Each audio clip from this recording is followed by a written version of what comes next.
If you target our youth with a product that is dangerous, trial lawyers and juries in this country are going to hold you accountable. And that's what we're seeing in this Meta case. Wow. So when we talk about like the recent negligence of them not realizing that this may be causing harm, what's the biggest takeaway from that when companies start to design more and more apps?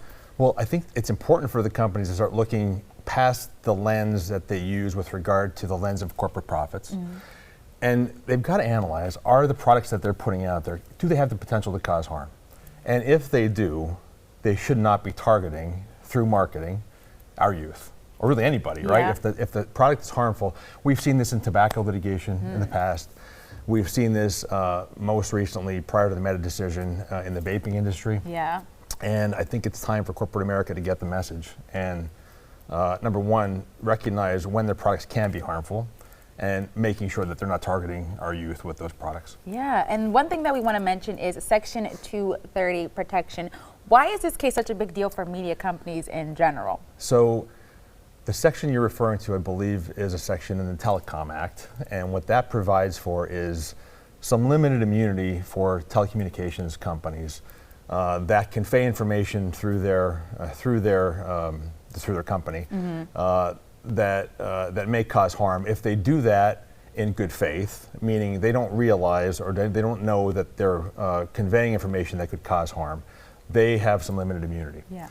In this case, though, the argument is it wasn't good faith, right? So if Meta is considered to have the protection of that act, the argument has been and will continue to be, if you know that you're causing harm to the youth by targeting them with a product that can cause physical, mental harm to that individual or to that young person, you're going to be held accountable. And something like this case opens the door for a lot of other cases. Kind of, this is just like something that gets the ball rolling. So if parents or even children feel like they might have been negatively impacted by social media, when would you recommend that they reach out to a lawyer and talk to them?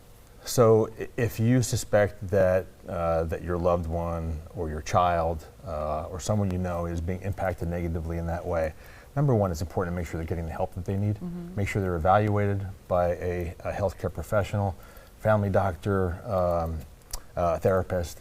And if you determine that that impact is occurring, then it's important for you to give us a call as soon as you recognize that, and we can talk about what claims may be available to you. Wow, this is so interesting, this case in its entirety. Chris, thank you so much for breaking this down all for us, and for some of us who might not even been familiar with it. Now it kind of is like, whoa, let me get on the internet and learn a lot more too. So thank you so much for stopping by. Thanks for having me. And thanks again to Slusser Law Firm for sponsoring this informative segment.